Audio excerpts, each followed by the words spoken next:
On the 7th of September 2025, the province of Sichuan in southwestern China was struck by devastating floods following days of relentless rainfall that culminated in one of the most severe natural disasters the region has witnessed in recent years.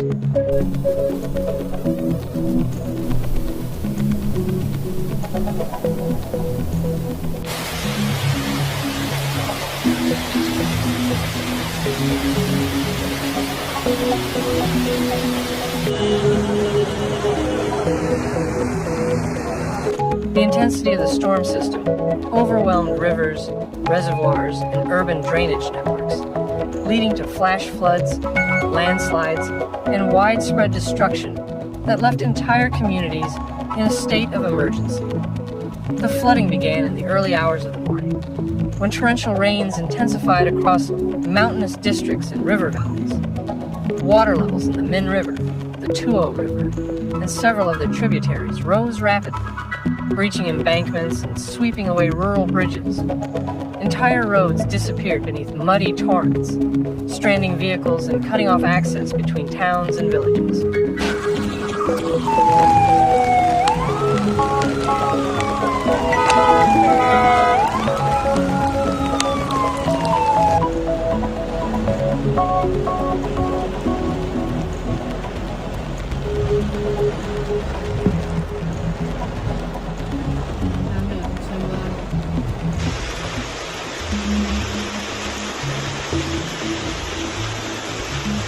Transport officials reported scores of broken road sections, many buried under landslides or washed away entirely. Heavy machinery was dispatched to reopen lifelines, but the scale of collapse left entire stretches unusable. Convoys delivering food and supplies were forced to reroute fragile cliffside tracks.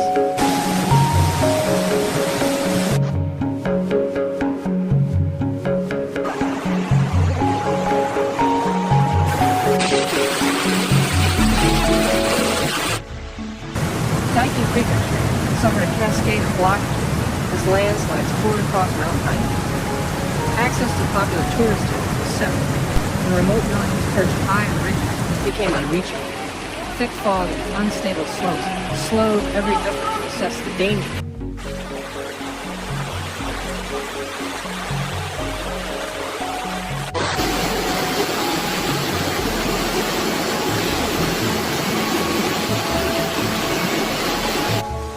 Tourism came to a sudden halt.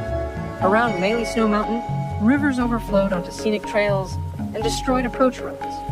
Hundreds of visitors were escorted out, while guest houses and hotels shuttered their doors. Operators suspended trips until engineers could inspect the terrain.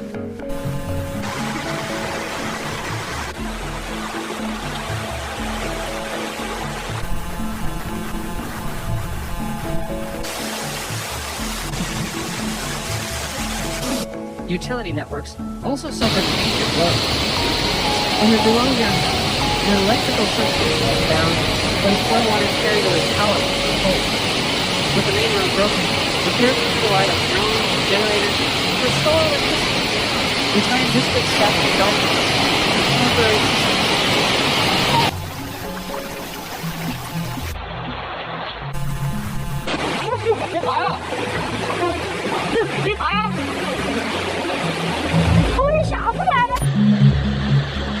Telecommunication links failed in Tana. Towers and fiber lines were snapped or buried under debris. For days, contact with isolated villages was limited, and relief teams struggled to coordinate. Mobile units were brought in to patch the gaps, offering at least basic coverage.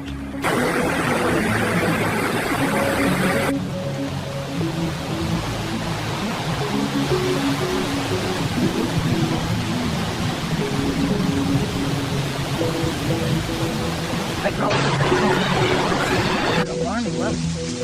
The Dulong and other tributaries surged high enough to eat away at the base and the wall.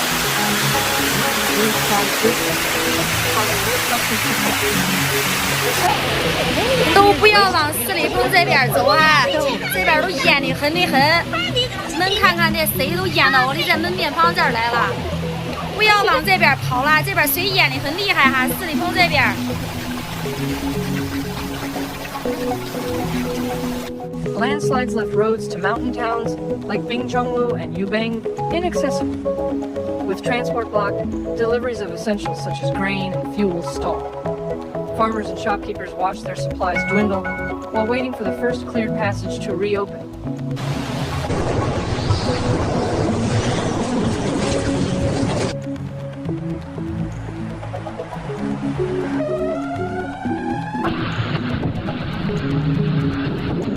Emergency crews concentrated on restoring key access routes. Bulldozers connected tiles and rock built temporary barriers. In villages where water supply 9月5号的晚上9点13，在南门廊桥拦水坝处，水已经上涨到拦水坝上面。等一下，我估计水位会上涨。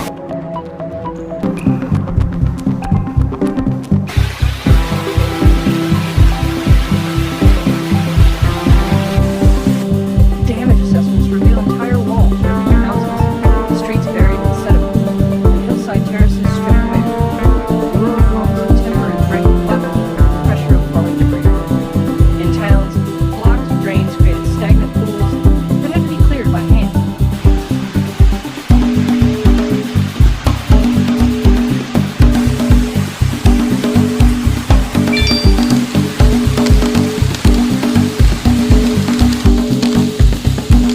Road engineers makes long stretches of pavement hollowed out by cuts. Gardeners make bushes with eroded cliffs and shoulders under the Every video features traffic, constant risk of fresh slides rolling down saturated streets.